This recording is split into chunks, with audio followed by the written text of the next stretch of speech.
خرما روز کسی منزل بایرا بروام راحت جا طلبم وز پای جانا بروام راحت جا طلبم وز پای جانا بروام ও প্রশ্নকারী তুমি কি জানো না অন্তরঙ্গ বন্ধু যদি বন্ধু থেকে দূরে সরে পড়ে বন্ধু হাসি খুশি করতে পারে না সব সময় চিন্তায় মগ্ন থাকে আবার বন্ধু সাক্ষাৎ কবে পাবে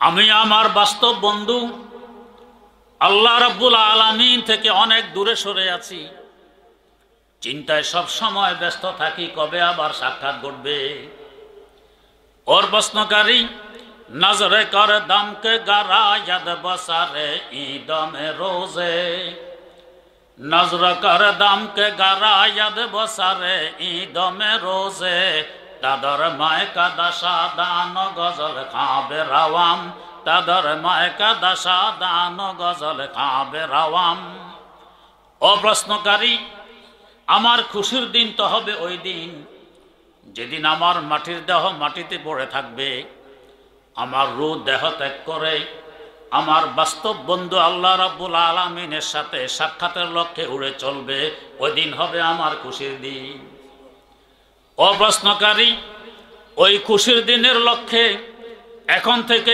গজল প্রস্তুত করে রেখেছি মনের আনন্দে গজল গাইতে গাইতে উড়ে চলবো नजरे कर दम के गरा यद बसारे ईद में रोजे नजरे कर दम के गरा यद बसारे ईद में रोजे तादर माय का दशा दान गजल खाबे रवाम तादर माय का दशा दान गजल खाबे रवाम की आनंद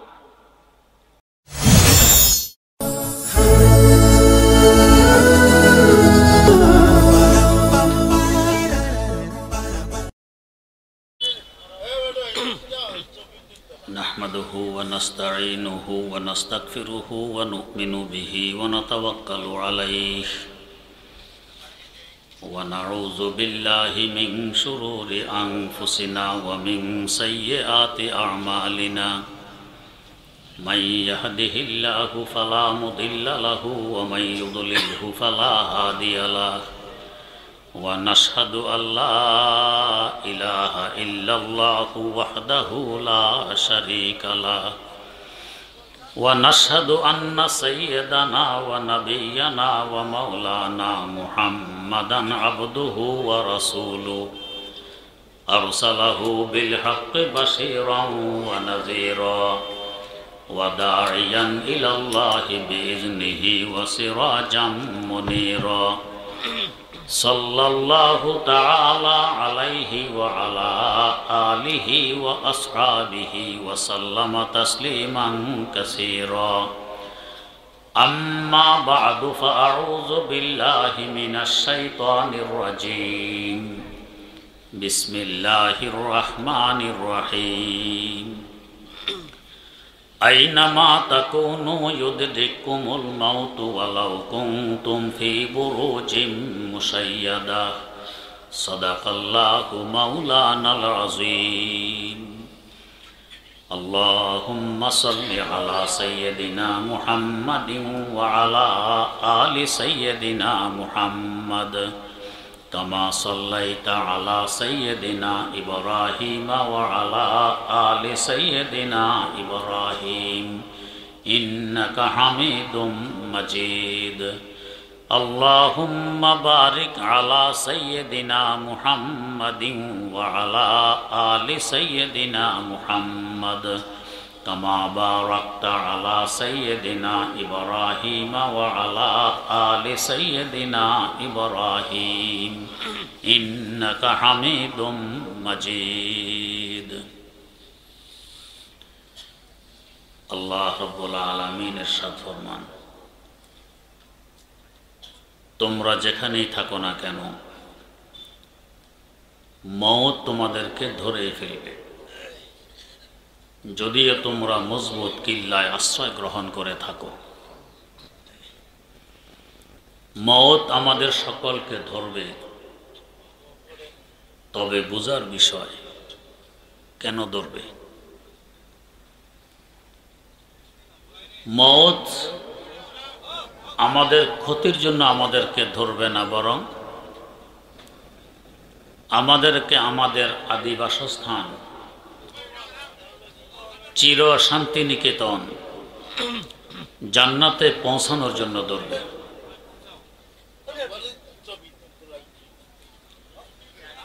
মওত বাস্তবে আতঙ্কের বিষয় নয়, বরং আনন্দের বিষয়। কিভাবে আনন্দের বিষয় কথাটি বুঝতে হলে প্রথমে মানব ইতিহাসের সারসংক্ষেপ একটু বুঝে নিন। মানব ইতিহাসের সারসংক্ষেপ হল, আল্লাহ রাব্বুল আলামিন আমাদের আদি পিতা সাইয়্যিদেনা হযরত আদম ও আদিমাতা হযরত হাওয়া আলা নবিয়িনা ওয়া আলাইহিমাস সালাতু ওয়াস সালামকে সৃষ্টি করার পর থাকতে দিলেন জান্নাতে। আব্বা আম্মার সাথে তাদের কিয়ামত পর্যন্ত আনেওয়ালা প্রত্যেকটি সন্তান সন্ততিও জান্নাতে ছিল। কোনো কারণবশত আমাদেরকে ওখান থেকে বের করে দেয়া হয়। আমরা এসে পৌঁছলাম রূহ জগতে, আত্মার জগতে। এই জগতে কতদিন ছিলাম আমাদেরকে জানানো হয়নি। হতে পারে লক্ষ লক্ষ কোটি কোটি বছর এই জগতে কেটে গেছে। আত্মার জগতের হায়াত শেষ হয়ে গেলে আমাদেরকে ওখান থেকেও বের করে দেয়া হয়। আমরা এসে পৌঁছলাম উদর জগতে তথা মায়ের পেটে। এখানে ছিলাম মাত্র 9 মাস। মায়ের পেটের হায়াত শেষ হয়ে গেলে আমাদেরকে ওখান থেকেও বের করে দেয়া হয়।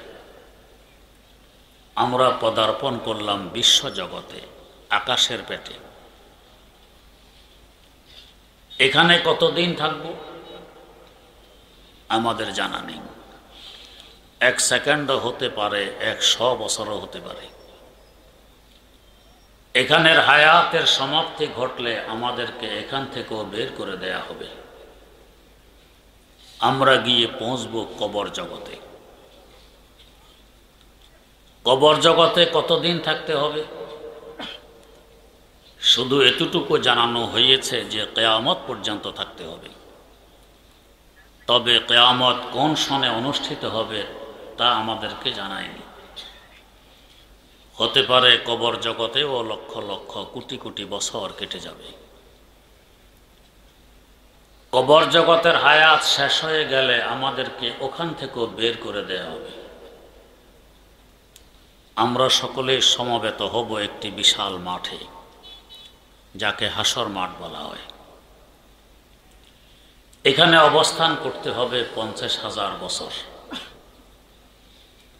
বেহেশত থেকে নিয়ে হাসর মাঠ পর্যন্ত আমরা সকলেই ছিলাম এক পথের পথিক। এই স্টেশনগুলো সকলকেই পাড়ি দিয়ে হাসর মাঠে পৌঁছতে হয়েছে। চাই আমরা মুসলিম হই আর মুমিন, হিন্দু হই আর বৌদ্ধ, ইহুদি হই আর খ্রিস্টান, আস্তিক হই আর নাস্তিক। কিন্তু হাসর মাঠে পৌঁছার পর আর একসাথে থাকতে দেয়া হবে না, একসাথে চলতে দেয়া হবে না। মালিকের পক্ষ থেকে ঘোষণা আসবে, ওয়ামতাজুল ইয়াওমা আইয়ুহাল মুজরিমুন, ও অপরাধীরা পৃথক হয়ে যাও নিরপরাধীদের থেকে। একসাথে আর থাকতে দেয়া যাবে না, একসাথে আর চলতে দেয়া যাবে না। আমরা দুভাগে বিভক্ত হয়ে পড়লাম, এক ভাগ ডান দিকে আর এক ভাগ বাম দিকে। ডান দিকের ভাগ ওই পথের পথিক হবে যে পথ হাসর মাঠ থেকে শুরু হয়ে বেহেশতে গিয়ে শেষ হয়েছে। আল্লাহ করুক আমরা সকলেই এই পথের পথিক হই। বাম দিকের ভাগ ওই পথের পথিক হবে যে পথ হাসর মাঠ থেকে বেরিয়ে জাহান্নামে গিয়ে শেষ হয়েছে। তৃতীয় কোনো পথ ওখানে নেই। ওখানের অবস্থা হবে রাস্তে দো হ্যাঁ রওয়া মাহশর সে মুনজিল কি তরফ, रास्ते दो हैं रवां महशर से मंजिल की तरफ, एक जन्नत की तरफ है एक जहन्नम की तरफ, एक जन्नत की तरफ है एक जहन्नम की तरफ। এই যে কতগুলি স্টেশন পাড়ি দিয়ে হাসর মাঠ পর্যন্ত পৌঁছলাম, প্রত্যেকটি স্টেশনে আসার পর ধারণা জন্মেছিল আমি এখানের জন্য স্থায়ী, কিন্তু কোথাও আমাকে স্থায়ীভাবে থাকতে দেয়া হয়। এখন যেই স্টেশনে আমার চুল দাড়ি সাদা হয়ে গেছে, পেট কুঁজু হয়ে গেছে, এমনকি বিছানায় পড়ে গেছে। মুখে যদিও বলি আমি এক সময় মারা যাব, এটা শুধু মুখের কথা, অন্তরের কথা না হয়। এই সময় যদি কেউ আমার সাক্ষাতে যায়, আমি কি বলি? একটু সুস্থ হয়ে নেই, অমুক কাজটি করে দিই, একটু ভালো হওয়ার পর তোমাদের বাড়ি গিয়েও ঘুরে আসবো। তার মানে আমি আর ভালো হব না, আর সুস্থ হবে না, আমার যৌবন আর ফিরে আসবে না, এই ধারণা এখনো আমাদের হয়নি।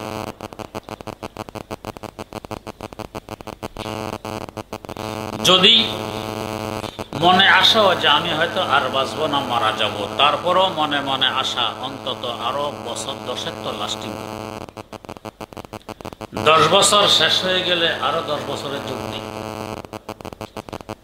আমার অবস্থা হয় হার সবে গোয়াম কে ফরদা তরকে ই সওদা গুনাম, हर शबे गोयम के फरदा तरके ही सौदा कुनम, बाज चो फरदा शवद रोज रा फरदा कुनम। 10-এর পর 10 যোগ দিতে থাকি, এর ভিতর দিয়ে আমার বিয়ে ঘটে যায়। আমি আমার ভবিষ্যৎ জীবনের জন্য কোনো পুঁজি জোগাড় করতে পারলাম না। কিন্তু শেষ ঘাটি জান্নাতে পৌঁছার পর মালিকের পক্ষ থেকে সুসংবাদ শোনানো হবে, খালিদিনা ফিহা আবাদা। বান্দা তুমি এখানের জন্য স্থায়ী, তোমার মওতের সিলসিলার ধারার সমাপ্তি ঘটে গেছে, আর মুক্তি হবে না। এই চিরশান্তি নিকেতন তোমার স্থায়ী বাসস্থান, এখানে তুমি থাকবে। মানব ইতিহাসের শাসন। এখান থেকে আমরা পরিষ্কারভাবে বুঝতে পারি মওত আমাদেরকে বাপের বাড়ি, আমাদের আদি বাসস্থান জান্নাতে পৌঁছানোর জন্য আসে। অতএব মওত আতঙ্কময় নয়, মওত আনন্দময়। সাইয়েদেনা হযরত ঈসা আলা নবিয়িনা ওয়া আলাইহিস সালাতু ওয়াস সালাম আবার আসবেন কিয়ামতের আগে। কেন আবার আসবেন? তিনি এই জগৎ থেকে বিদায় নিয়ে গেছেন মওত ছাড়া, জিন্দা চলে গেছেন। মওত ছাড়া তো বেহেশতে ঢুকতে পারবেন না। মওতের জন্য তাকে আবার আসতে হবে, আবার আসবেন, 7 বছর অবস্থান করবেন, এরপর মওত আসবে। এখানে একটি প্রয়োজনীয় প্রাসঙ্গিক কথা বুঝে নিন। আমাদের আশেপাশে কিছু খ্রিস্টান ভাই বসবাস করেন। তারা বলেন যে শেষে আসে সে বড় হয়। বাস্তব কথা। যেমন এই মাহফিলের সবচেয়ে বড় যিনি সভাপতি, তিনি সভাপতির বক্তব্য সকলের পরে হয়। যে শেষে আসে সে বড় হয়। তো খ্রিস্টান ভাইয়েরা বলেন আমাদের নবী ঈসা আলাইহিস সালাম শেষে আসবেন কিয়ামতের আগে, অতএব তিনি বড়। বড় থাকতে ছোটকে মানার প্রশ্ন আসে না, তাই ঈসা আলাইহিস সালামকে মানাই যুক্তিসঙ্গত। তাদের কাছে আমাদের প্রশ্ন, ঈসা আলাইহিস সালাম কি শেষে আসবেন নাকি আবার আসবেন? আবার আসবেন। শেষে আসা এক কথা, আবার আসা আরেক কথা। আবার আসলে বড় হওয়া আবশ্যক নয়। যেমন আমরা যখন রোগাক্রান্ত হই, প্রথমেই তো সবচেয়ে বড় ডাক্তারের শরণাপন্ন হই না, প্রথমে ছোট ডাক্তার, এর দ্বারা রোগ না সারলে আরো বড় ডাক্তার। এভাবে আস্তে আস্তে শেষ পর্যায়ে সবচেয়ে বড় ডাক্তারের শরণাপন্ন হই। বড় ডাক্তার শেষে এসেছে রোগীর বিছানায়। এর আগে যে কতগুলো ছোট ছোট ডাক্তার এসে গেছে, এদের একজন ভুলে তার একটি যন্ত্র রোগীর বিছানায় রেখে চলে গেছে নিজ চেম্বারে। সেখানে গিয়ে দেখে আমার যন্ত্র রয়ে গেছে রোগীর বিছানায়। আবার ফিরে আসছে তার যন্ত্রটি নেয়ার জন্য। এই ফাঁকে বড় ডাক্তার এসে প্রেসক্রিপশন লিখে দিয়ে গেছে। এই যে আগে আসা ছোট ডাক্তার নিজ যন্ত্র নিয়ে আসছে, সে আবার আসছে, শেষে আসেনি, তাই বলে সে বড় ডাক্তার হয়নি। আবার যে এসেছে নিজের প্রয়োজনে যন্ত্র নেয়ার জন্য, রোগীর প্রয়োজনে নয়। হ্যাঁ, রোগী তাকে দেখতে পেয়ে ডাক্তার সাহেব যখন আসছেন, বড় ডাক্তারের প্রেসক্রিপশন একটু ভালো করে আমাকে বুঝাই দিয়ে যান। ওনার তো সময় কম, সংক্ষেপে বুঝাই দিয়ে চলে গেছেন। ছোট ডাক্তার বড় ডাক্তারের প্রেসক্রিপশন ভালো করে বুঝাই দিয়ে গেলেন। এসেছেন কিন্তু নিজের প্রয়োজনে যন্ত্র নেওয়ার জন্য। এবারে আসুন, নবীগণ উম্মতের রুহানি ডাক্তার। একের পর এক আসতে আসতে একেবারে শেষে আসতেন আমাদের নবী, নবীদের নবী হযরত মুহাম্মদ মুস্তাফা সাল্লাল্লাহু আলাইহি ওয়াসাল্লাম, সবচেয়ে বড় ডাক্তার। ঈসা আলাইহিস সালাম উম্মতের রুহানি ডাক্তার ছিলেন, আগে এসে গেছেন। যাওয়ার পর দেখেন মওত তো নিয়ে আসেনি। এটা ছাড়া তো জান্নাতে ঢোকা মুশকিল। আবার আসবেন মওতের জন্য, নিজের প্রয়োজন। হ্যাঁ, ওনাকে আসতে দেখে আমরা মুসলমানেরা হুজুর যখন আসছেন, শেষ জামানার ডাক্তার, সবচেয়ে বড় ডাক্তার মুহাম্মদ মুস্তাফা সাল্লাল্লাহু আলাইহি ওয়াসাল্লামের প্রেসক্রিপশন কোরআন সুন্নাহ, এই যুগের সাথে মিল দিয়ে একটু আমাদেরকে বুঝাই দিয়ে যান। উনি 7 বছর যাবৎ বুঝাবেন। অতএব তার বড় ডাক্তার হওয়া আবশ্যক রয়নি। বড় ডাক্তার যিনি শেষে এসেছেন তিনি। এখানে আমার খ্রিস্টান ভাইয়ারা আরেকটি যুক্তিও দেন, ঠিক আছে উনি ছোট ডাক্তার, উনি হক না বাতিল?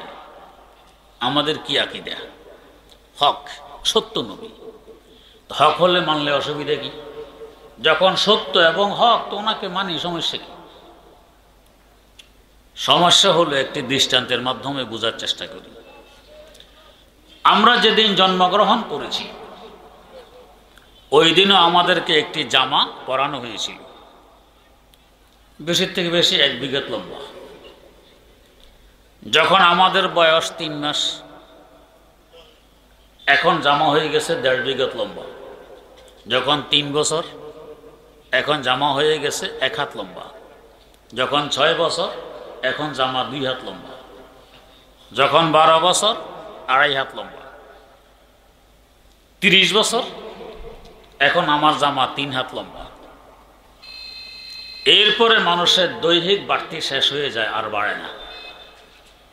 এবার জামা বানানোর জন্য টেইলারের কাছে যাওয়ারও প্রয়োজন হয় না, আগের একটি জামা পাঠাই দেওয়া যথেষ্ট হয়। ওই জামার মাপে টেইলার জামা সিলাই দিলে গায়ে দেওয়া যায়, ফিট হয়। এখন এক ব্যক্তি 50 বছর বয়সে আগের জামাগুলো তার আম্মা সংরক্ষণ করে রেখে দিয়েছিল, জামাগুলো একটু দেখি। তো দেখে যে এক জামা 1 বিঘত লম্বা, একটা 1.5 বিঘত লম্বা, একটা 1 হাত লম্বা। দেখে মন্তব্য করতেছে, এই জামাগুলো যে টেইলার সেলাই করছিল, এই টেইলারের নয়, টেইলারের জাতও নয়। আমি 3.5 হাত লম্বা একজন মানুষ 1 বিঘত লম্বা জামা সেলাই, এটা কি আমার জামা হয়? টেইলারের জাতও নয়। তার এই মন্তব্য কি ঠিক? মোটেও ঠিক নয়। তখন তোমার দেহ ছোট ছিল, তাই টেইলার ছোট জামা বানায় দিয়েছে। প্রত্যেক টেইলার একমত যে দেহের মাপে জামা সিলাইতে হবে। দেহ ছোট, জামা ছোট, দেহ বড়, জামা বড়। শরীয়ত হলো উম্মতের রুহানি জামা। যখন মানুষের আগমন ঘটেছে এই ধরায়,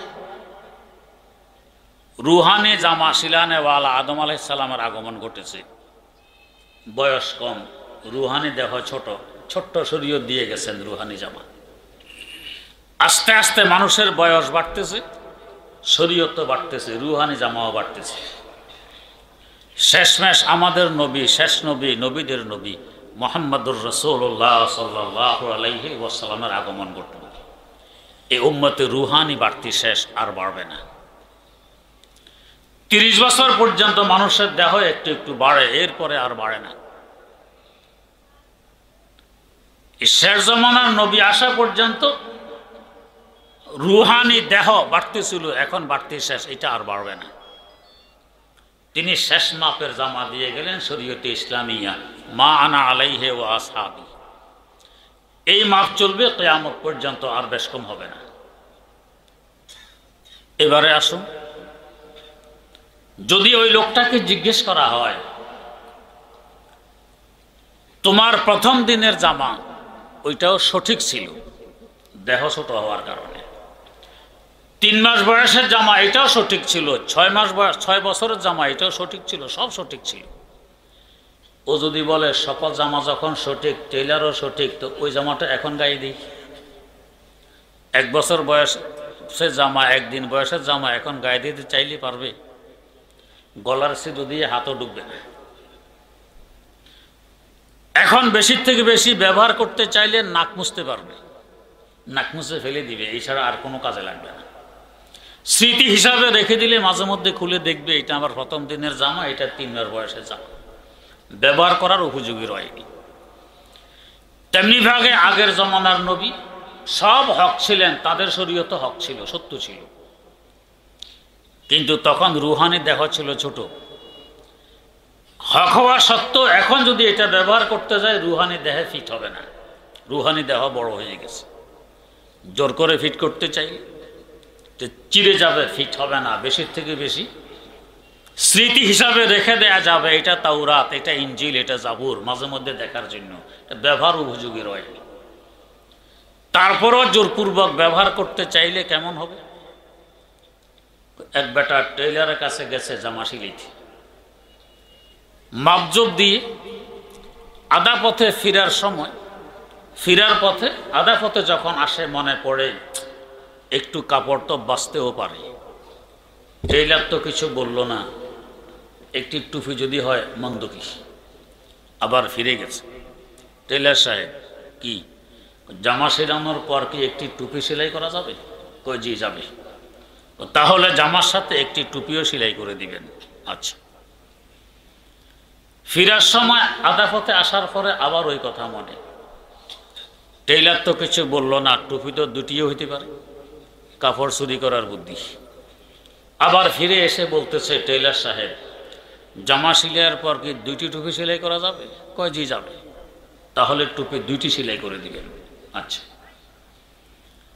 ফিরে আসার সময় আধা পথে আসলে আবার ওই কথা মনে, টেইলার তো কিছু বলল না, টুপি তো 3টিও হইতে পারে। আবার ফিরে এসে, টেইলার সাহেব টুপিকে 3টি বানানো যাবে? হ্যাঁ যাবে। তাহলে 3টি টুপি বানাই দিবেন। এইভাবে 10 বার আসা যাওয়ায় 10 টুপির অর্ডার। 11 বারের সময় আবারও ওই কথা মনে, টুপি তো আরো বেশি হইতে পারে। এখন বলে থাকুক, বাকি কাপড় চুরি করলে করুক, 10 টুপি আমার জীবন শেষ হবে, আর টুপি লাগবে না, এটাই যথেষ্ট। এসে গেছে বাড়ি, ডেলিভারির তারিখ। টেইলার কাছে গেলে টেইলার জামা বুঝাই দিল, সাথে টুপিও 10টি। তবে টুপির সাইজ 1 ইঞ্চি বাই 1 ইঞ্চি। সুরত ঠিক আছে, টুপির মতো সিলাই দিল, 1 ইঞ্চি বাই 1 ইঞ্চি টুপি। বেচারা চটে গেল, টেইলার সাহেব কি সেলাই করলেন এগুলি? কই টুপি। টুপি এভাবে সিলাই হয়?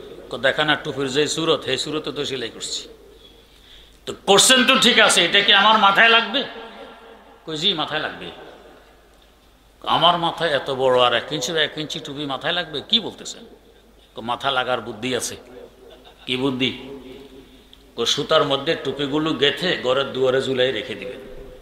ঘরে ঢুকতেও মাথায় লাগবে, ঘর থেকে বের হইতেও মাথায় লাগবে। কিন্তু এই মাথায় লাগলে টুপির শূন্যতা দেয় হবে। তো আগের নবীদের দিন যদি এখন কেউ মানতে চায়, ঝুলাইয়ে রাখা যাবে মাঝে মধ্যে দেখার জন্য, এছাড়া এটা রুহানি দেহে এখন আর ফিট হবে না। তো ইয়েতিমে কে না কর দাকর আদরোস্ত, ইয়েতিমে কে না কর দাকর আদরোস্ত, কুতুব খানায় চাঁদ মিল্লত বসোস্ত। শেষ জমানার এতিম নবীর আগমনে আগের নবীদের সকল রুহানি জামা রহিত হয়ে গেছে, এটা এখন আর দেহে ফিট হবে না। জোরপূর্বক ফিট করতে চাইলে চিরে যাবে। যাই হোক, এটা আমার প্রাসঙ্গিক কথা। ঈসা আলাইহিস সালাম আবার আসবেন, শেষে আসবেন না, তাই তার বড় হওয়া আবশ্যক নয়। বড় শেষ নবী বড়, আসবেন উনি মওতের জন্য। মওত ছাড়া জান্নাতে ঢোকা সম্ভব নয়। অতএব মওত আমাদের জন্য কি আতঙ্কের বিষয় হলো না আনন্দের বিষয় হলো? আপনি এই হাজীপুর, আপনার বাপের বাড়ি বিলাসবহুল বিল্ডিং তৈরি হয়ে গেছে, থাকেন ঢাকা। বিল্ডিং তৈরি হয়ে গেলে সংবাদ আসলো তোমার বিল্ডিং প্রস্তুত, আসো এখানে থাকার জন্য। আপনি ঢাকা থেকে বাপের বাড়ি আসতেছেন বিলাসবহুল বিল্ডিংয়ে থাকার জন্য। এটা আনন্দের ব্যাপার না আতঙ্কের ব্যাপার? আনন্দের ব্যাপার। আমার জন্মস্থান, আমার আদিবাসস্থান, আমার বাপের বাড়ি, বিলাসবহুল বাড়িতে থাকবো ঢাকা ত্যাগ করে, এটা আনন্দের ব্যাপার। এই দুনিয়া তো আমার থাকার জায়গা নয়, আমার থাকার জায়গা তো সামনে জান্নাতে, ওইটা আমার বাপের বাড়ি, আমার আদিবাসস্থান। ওখানে যাওয়ার জন্য আমাকে মওতের মাধ্যমে যেতে হয়, তাই মওত তো আতঙ্কের বিষয় রয়নি, এটা আনন্দের বিষয়। হযরত হাফেজ শিরাজি রাহিমাহুল্লাহ সবসময় চেহারায় চিন্তার ছাপ। হাসি খুশি করতে দেখা যায় না, আনন্দ ফুর্তি করতে দেখা যায় না। একদিন জিজ্ঞেস করা হলো, আপনার কি পেটে কোনো ব্যথা বুথা আছে? কেন?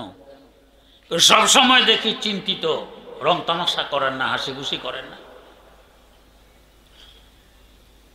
তার ভাষায় তিনি জবাব দিলেন, খরমা রোজে কেজে মঞ্জেলে বয়রা বেরাওয়াম, খরমা রোজে কেজে মঞ্জেলে বয়রা বেরাওয়াম, রাহাতে যা তলবাম ওয়াজ পায়ে জানা বেরাওয়াম, রাহাতে যা তলবাম ওয়াজ পায়ে জানা বেরাওয়াম। ও প্রশ্নকারী, তুমি কি জানো না অন্তরঙ্গ বন্ধু যদি বন্ধু থেকে দূরে সরে পড়ে, বন্ধু হাসি খুশি করতে পারে না, সব সময় চিন্তায় মগ্ন থাকে, আবার বন্ধু সাক্ষাৎ কবে পাবে?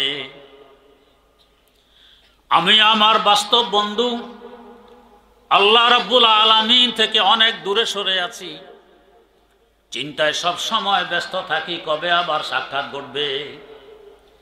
और प्रश्नकारी नजर कर दम के गरा यद बसारे ईद में रोजे, नजर कर दम के गरा यद बसारे ईद में रोजे, तादर माय का दशा दान गजल खाबे रवाम, तादर माय का दशा दान गजल खाबे रवाम।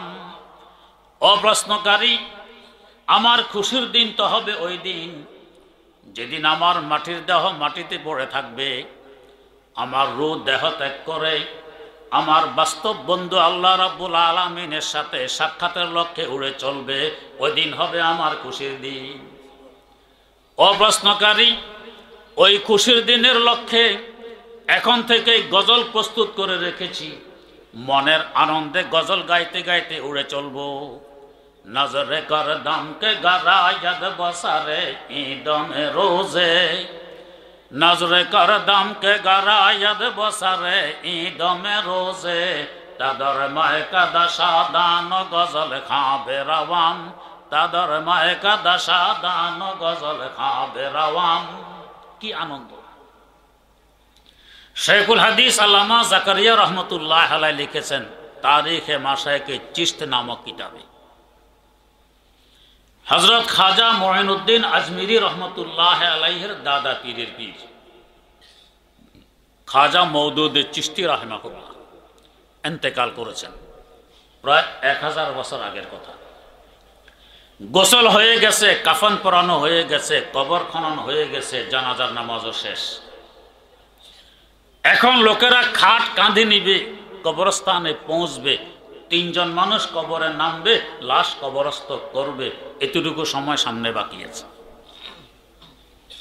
লেখা আছে কিতাবে, তার জানাজার নামাজের সালাম ফিরানো মাত্র তার মৃতদেহ উড় আরম্ভ করে দিয়েছে। কেন ওড়ে? হায়াতের বাধার কারণে বন্ধু সাক্ষাৎ করতে পারেনি, বাধা সরে গেছে, সাক্ষাৎ সন্নিকটে। এরা তো দেরি করতেছে, দেরি তো আর সহ্য হয় না। খুরমা রোজে কে মান ওরে আশাওয়াম, जिसमें बुगजारम सरासर जाशावाम, जिसमें बुगजारम सरासर जाशावाम। কি আনন্দ, কি ফুর্তি! কিন্তু কথাগুলি বলতে গেলে অনেকে বিশ্বাস করে না, মানে না। কেন? এগুলো যুক্তিতে ধরে না। সকল কথা সকলের যুক্তিতে ধরা কি আবশ্যক? যদি সকল কথা সকলের যুক্তিতে ধরতো, দুনিয়াতে কোনো মতানৈক্য থাকতো না। কোন কথা আছে আপনার যুক্তিতে ধরবে, আমার ধরবে না। কোন কথা আছে আমার যুক্তিতে ধরবে, আপনার ধরবে না। এমনই এক যুক্তিবাদী নাস্তিক মঞ্চে দাঁড়াইয়ে চ্যালেঞ্জ করলো, আল্লাহ খোদা বলতে কিছু নেই। আলিয়াজুবিল্লাহ। একজন মুসলমান মৌলভী সাহেব তার চ্যালেঞ্জ গ্রহণ করলেন, আল্লাহ একজন আছেন, আমি প্রমাণ করে দিব। নাস্তিক বলছে, তাহলে আমি আপনাকে 3টি প্রশ্ন করছি, আমার 3টি প্রশ্নের যুক্তিসঙ্গত উত্তর দিতে পারলে বুঝবো আপনাদের আল্লাহ খোদা একজন আছেন, না পারলে আমার দাবিতে আমি 100% সঠিক, আল্লাহ খোদা বলতে কিছু নেই। কি প্রশ্ন বলুন? নাস্তিক প্রথম প্রশ্ন করলেন, এই মুহূর্তে আপনাদের আল্লাহ কি করেন আমাকে দেখাই দিতে হবে, না হয় আমি আল্লাহ মানব না। 2 নম্বর প্রশ্ন, আপনাদের আল্লাহ অনদেখা, দেখা যায় না, আমি অনদেখা কিছু মানি না, আল্লাহ মানাইতে হলে দেখাই দিতে হবে। 3 নম্বর প্রশ্ন, আপনাদের আকীদার বিশ্বাস আপনাদের আল্লাহ অপরাধীদেরকে জাহান্নামে আগুনে পুড়িয়ে শাস্তি দিবেন। জিন জাতি আগুনের সৃষ্টি, আগুনের সৃষ্টি জিন আগুনের জাহান্নামে গেলে আগুনের সাথে আগুন মিশলো, শাস্তি কেন হবে?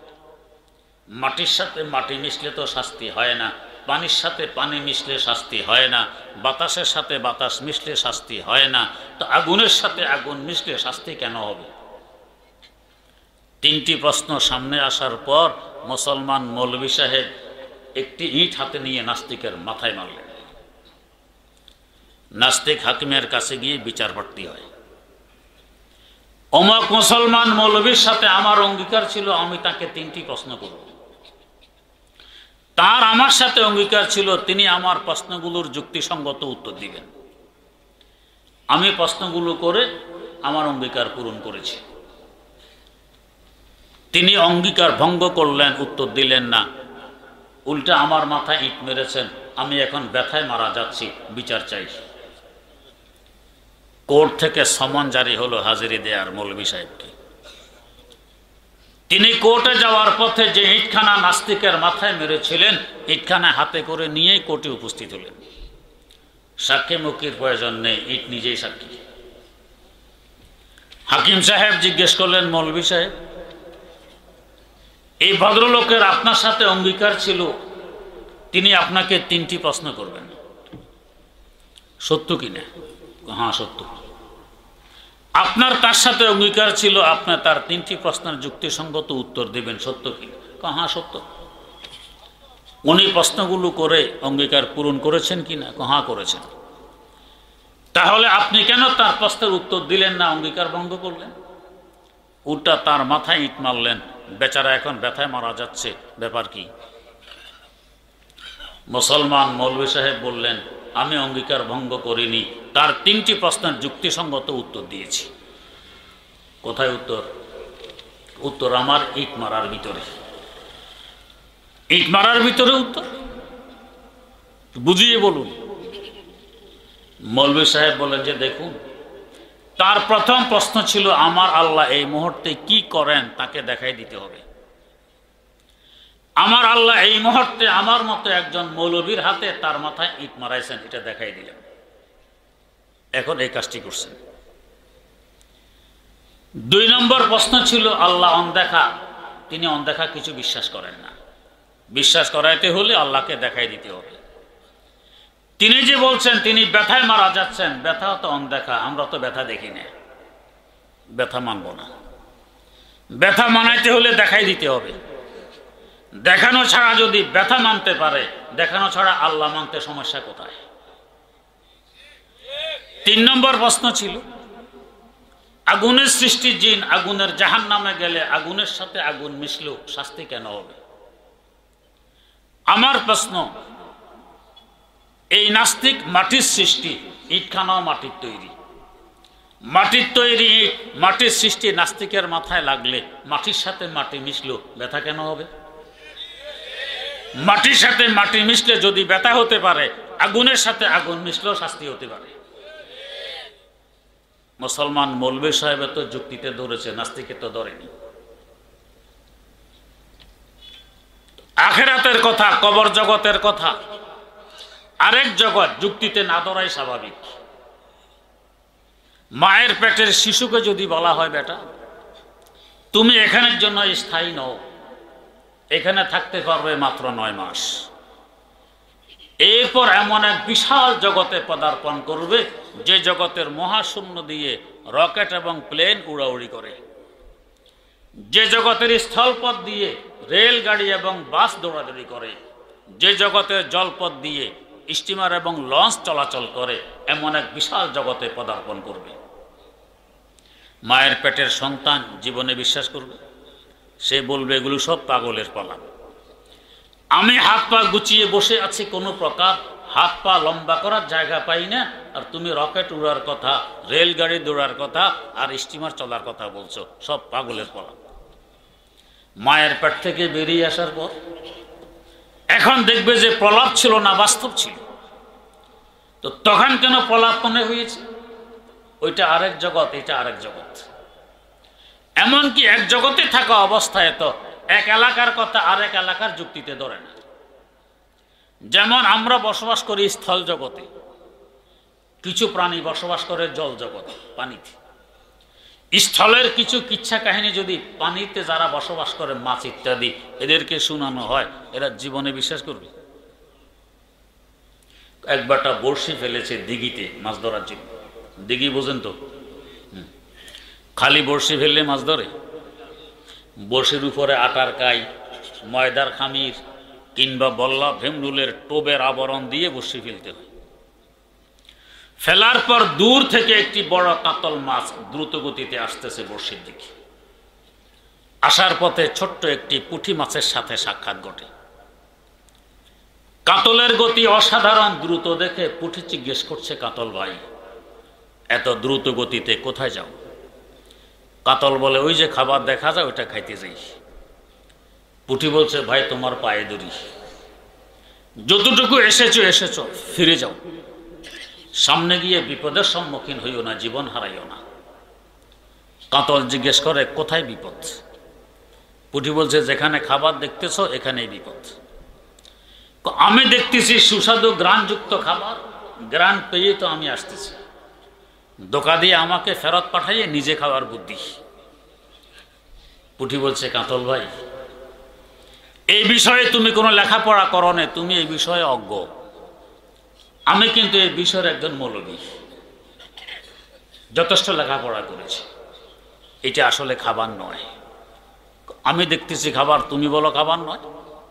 এটা খাবারের কভার, আবরণ। কি অর্থ?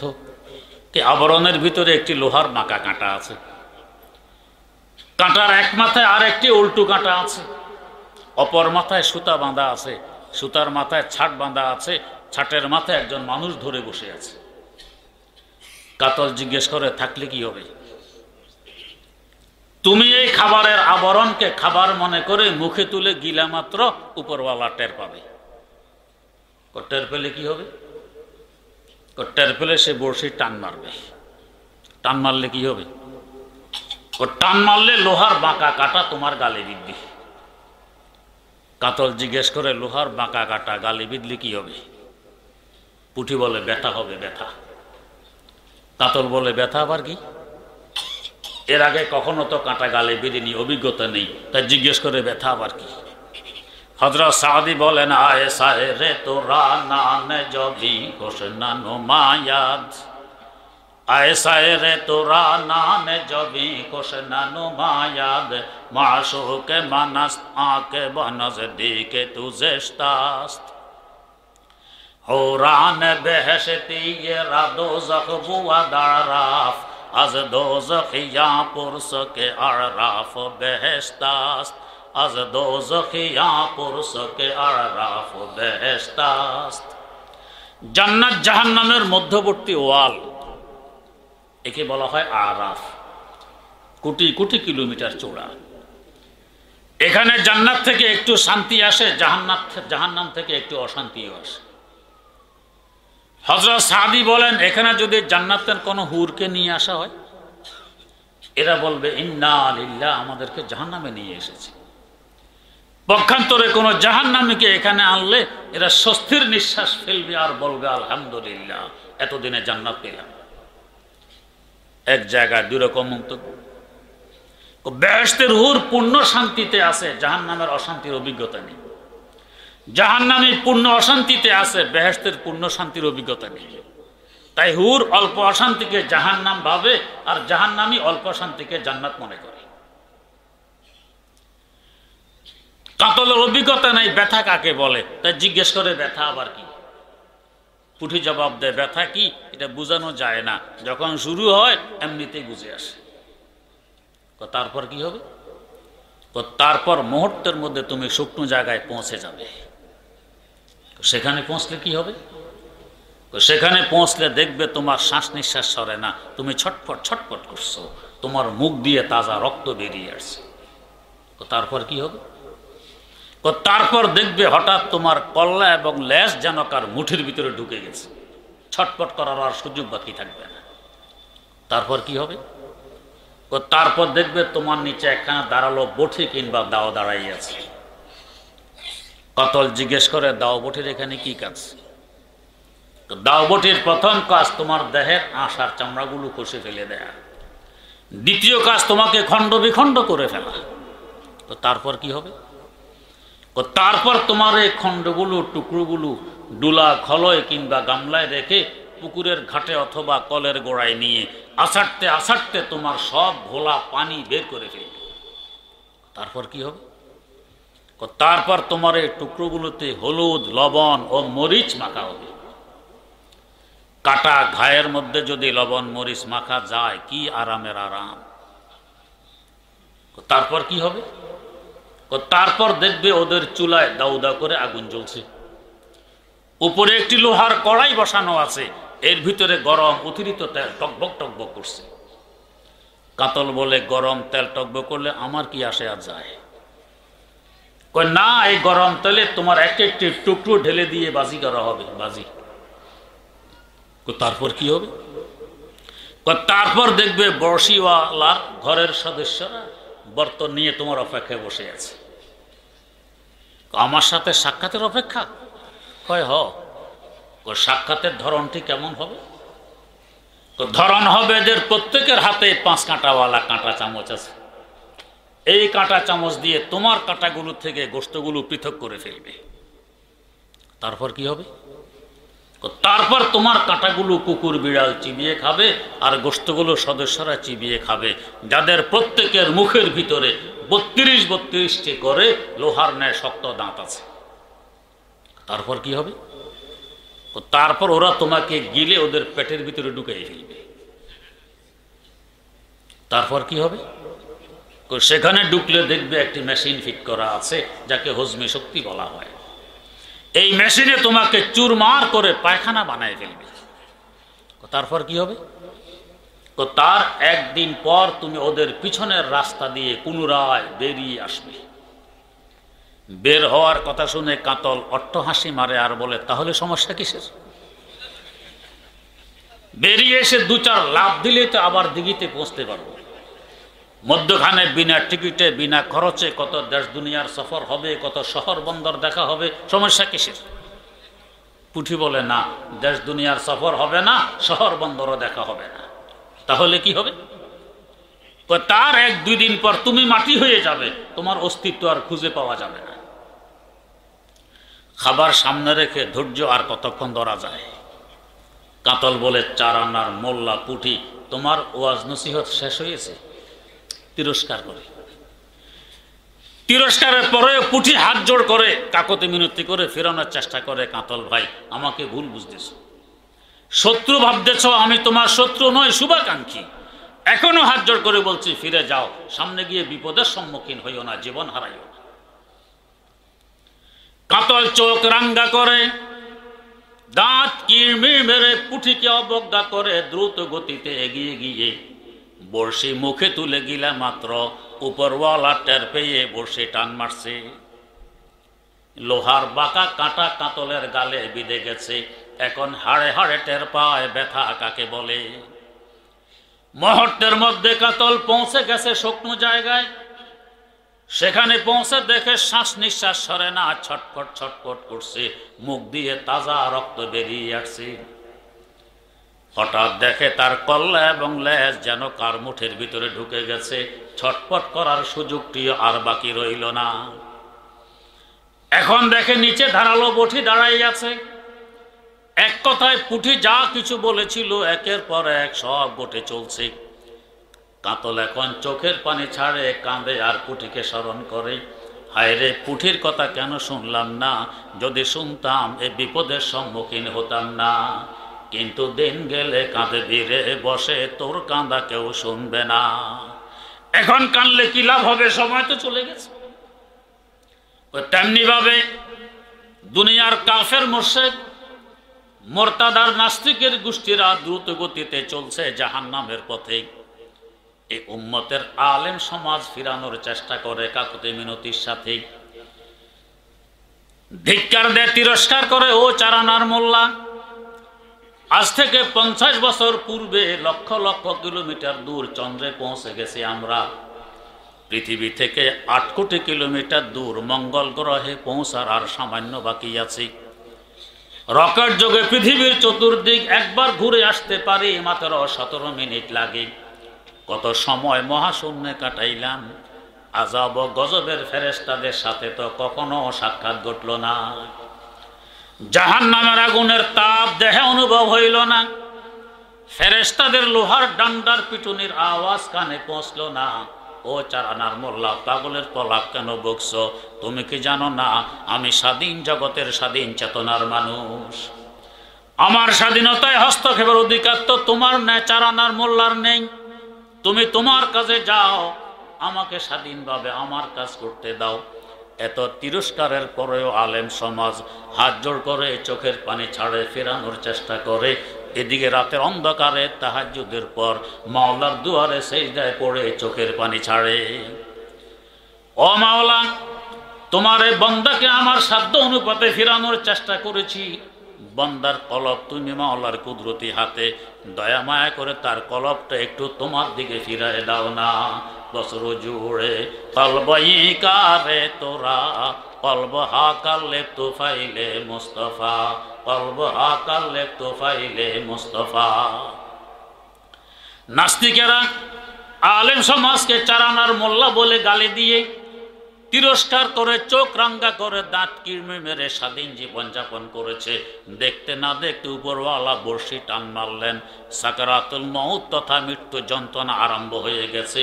এখন হাড়ে হাড়ে টের পায় মৃত্যু যন্ত্রণা কেমন। অল্প সময়ের ব্যবধানে কবর জগতে পৌঁছে গেছে। সেখানে পৌঁছে দেখে কোরআন সুন্নাহর আলোকে আলেম সমাজ যা কিছু বলেছিলেন একের পর এক সব ঘটে চলছে। এখন আলেমকে স্মরণ করে, হায় রে অমক হুজুরের কথা কেন শুনলাম না, ইমাম সাহেবের কথা কেন মানলাম না। যদি শুনতাম আর মানতাম এই বিপদের সম্মুখীন হতাম না। কিন্তু দিন গেলে কাঁধে ধীরে বসে, তোর কাঁদা কেউ শুনবে না। এখন কানলে কি লাভ হবে, সময় তো চলে গেছে। আল্লামা জালালউদ্দিন রুমি রহমতুল্লাহ আলাইহি মুসনাদে শরীফে একটি আশ্চর্য ঘটনা উল্লেখ করেছেন। এমন এক নাস্তিক বুদ্ধিজীবী সফর করতেছে, নদী পাড়ে দেওয়ার জন্য খেয়া নৌকায় উঠেছে। কিছু দূর যাওয়ার পরে মাঝিকে প্রশ্ন করে, এই মাঝি বেটা, বলতো নদীতে জোয়ার ভাটা কেন হয়? স্যার আমি মূর্খ মানুষ, এগুলো বুঝি না কেন জোয়ার ভাটা হয়। আহা, জীবন কাটাইছ নদীর বুকে, নদীতে জ্বর বাটা কেন হয় বোঝো না? তোমার জীবনের তো চারা নাই বৃথা। আরো কিছু দূর যাওয়ার পরে আরেক প্রশ্ন, এই মাঝি বেটা বলো তো সাগরের পানি লবণাক্ত কেন? স্যার মূর্খ মানুষ, এগুলো বুঝি না কেন লবণাক্ত। আহা, জীবন শেষ করেছ পানিতে, সাগরের পানি কেন লবণাক্ত বোঝো না? তোমার জীবনের তো আটা নাই বৃথা। আরে কিছু দূর যাওয়ার পরে আবার প্রশ্ন, এই মাঝি বলো তো চন্দ্রগ্রহণ সূর্যগ্রহণ কেন হয়? স্যার জমিনের থেকে জমিনের খবর দিতে পারলাম না, আকাশের খবর দিব। আহা, তোমার জীবনের তো 12 আনাই বৃথা। এতক্ষণে নৌকা পৌঁছে গেছে নদীর মধ্যখানে। হঠাৎ ঈশান কোণ থেকে কালবৈশাখীর ঝড় উঠছে, তরঙ্গের পর তরঙ্গ নৌকায় ধাক্কা মারছে, নৌকা হাবুডুবু খাচ্ছে। নাস্তিকের চোখ এরকম বড় বড় লাল রঙের। মাঝে বলছে, কি স্যার আমাকে ধরবেন নাকি? কি এই সময় আমার সাথে তুমি তিরস্কার করো, মজাক করো? না স্যার, প্রশ্নের উত্তর দিতে পারলাম না। না চোখ এত বড় করছেন কেন, লাল করছেন কেন? দেখো না ঝড় উঠছে যে। তো স্যার ঝড় উঠলে কি হবে? ঝড় উঠলে নৌকা ডুববে না? তো স্যার নৌকা ডুবলে কি হবে? নৌকা ডুবলে আমরা ডুবে মরবো না। স্যার কেন ডুবে মরবেন? সাঁতার জানেন না? না রে মাঝি, আমি তো সাঁতার শিখিনি, সাঁতার তো জানি না। মাঝি সুযোগ পেয়ে বলছে, বাঁচলে এবার আমার কথা হিসেব কর পিছে, তোমায় দেখে জীবন খানা 16 আনাই মিছে। ও নাস্তিক, এতক্ষণ যাবৎ 4 আনা করে আমার জীবনের 12 আনাকে বৃথা বলে আখ্যায়িত করেছ। যে 4 আনা বাকি আছে, ওই 4 আনার সাঁতার কেটে নদীর কূলে উঠে জীবন বাঁচাইতে সক্ষম হব ইনশাআল্লাহ। কিন্তু আমি তো দেখতে পাচ্ছি এই 4 আনার সাঁতার না শিখার দরুন তোমার জীবনের 16 আনা তলিয়ে যাচ্ছে এই নদীতে। তোমায় দেখে জীবন খানা 16 আনাই মিছে। তেমনি ভাবে দুনিয়ার কাফের মুশরিকান নাস্তিকেরা 4 আনার মোল্লা বলে ধিক্কার দেয়, গালি দেয়, তিরস্কার করে। যখন কবর নামক নদী পাড়ে দিতে আরম্ভ করবে, ঈশান কোণে ঝড় উঠবে, প্রথম তরঙ্গ ধাক্কা মারবে, মার রব্বুকা। ও নাস্তিক, তোর পালন কর্তাকে, তার পরিচয়টা একটু দিয়ে যা। দুনিয়া থাকা অবস্থায় যে পালন কর্তার বিশ্বাসী ছিল না, জবাব দিবে হা হা লা আদরি, আফসোস আফসোস, আমি চিনি না কে আমার পালন কর্তা। তাদের তো ধারণা আমার জমিন আমাকে খাওয়ায়, চাকরি আমাকে খাওয়ায়, আমার ব্যবসা আমাকে খাওয়ায়। বাস্তবে কে খাওয়ায় চিনে না। এক মহিলা একজন হুজুরকে দাওয়াত করেছে, খানা খাওয়াবে। হুজুর যাওয়ার পথে ছোট একটি বাচ্চা সাথে নিয়ে গেছেন। মহিলা পর্দানিশীন, কিন্তু খাবার পরিবেশন করার মতো কোনো পুরুষ মহিলার ঘরে নেই। তাই মধ্যখানে পর্দা ঝুলিয়ে এক পাশে মহিলা আর এক পাশে হুজুরকে বসতে দেয়। পর্দার নিচ দিয়ে বিরিয়ানির গামলা ঠেলে দেয়, মাছের পেয়ালা ঠেলে দেয়, গোশতের বাটি ঠেলে দেয়, হুজুর খায়। ছোট বাচ্চা খাওয়া দাওয়া বন্ধ করে আশ্চর্য হয়ে পর্দার দিকে তাকাই বসে আছে। একটু পর হুজুর জিজ্ঞেস করলেন, এই বেটা খাওয়া দাওয়া বাদ দিয়ে ওইদিকে কি দেখো? পর্দা দেখি। কি হয়েছে পর্দার? হুজুর দেখেন না এই পর্দা মহিলা পাইল কোথায়? পর্দার ভিতর থেকে বিরিয়ানি বের হয়, পর্দার ভিতর থেকে মাছ বের হয়, গোশত বের হয়। এমন একটি পর্দা যদি আমরা পাইতাম, বিরিয়ানি বের করতাম আর খাইতাম, মাছ বের করতাম আর খাইতাম। আর কোনো চিন্তা ছিল? পর্দা পাইল কই? হুজুর বলেন, ব্যাক কলার করে ব্যাক কল, এই পর্দা থেকে বের হয়। তোর দৃষ্টি পর্যন্ত, পর্দা পর্যন্ত সীমিত। পর্দার ওই পাশে একজন মানুষ আছে, ও ঠেলে দিচ্ছে। সে ঠেলে না দিলে পর্দার বাপের ক্ষমতা আছে বিরিয়ানি বের করতে। তেমনি ভাবে জমিন পর্দা, ব্যবসা বাণিজ্য পর্দা, চাকরি বাকরি পর্দা, পিছনে আমার আল্লাহর কুদরতের হাত। ইসব বহা দর নজর হা পর্দাস, দর হাকিকত ফারেলে হার শাইখ দাস, দর হাকিকত ফারেলে হার শাইখ দাস। সব পর্দা পিছন থেকে আমার আল্লাহ ঠেলে দিচ্ছে। যাদের দূরদর্শিতার অভাব তারা বোঝে এগুলো আমাকে খাওয়ায়, যাদের গভীরতা আছে তারা বোঝে এগুলোর পিছনে আমার আল্লাহর কুদরতের হাত। দ্বিতীয় তরঙ্গ ধাক্কা মারবে। ওয়ামা দিনুকা, ও নাস্তিক তোর দিন ধর্ম কি ছিল পরিচয় দেই। দুনিয়া থাকতে দিন ধর্মের বিশ্বাসী ছিল না। জবাব দিবে চিনি না, আমার ধর্ম কি ছিল। তৃতীয় তরঙ্গ ধাক্কা মারবে, অমান্য বেইয়ুকা, ও নাস্তিক, তো নবীকে তার পরিচয়টা দিয়ে যা। দুনিয়ায় থাকাকালীন নবীর দ্বার ধারেনি, উল্টা নবীর ইজ্জত নিয়ে ছিনে মেনে খেলেছিল, নবীকে নিয়ে কটাক্ষ করেছিল। জবাব দিবে হা হা লা আদরি, আফসোস আফসোস, চিনি না কে আমার নবী। সুযোগ পাইলে আলেম সমাজ সেখানে বলতে পারবেন, বাসলে এবার আমার কথা হিসেব করো পিছে, তোমায় দেখি জীবন খানা 16 আনাই মিছে।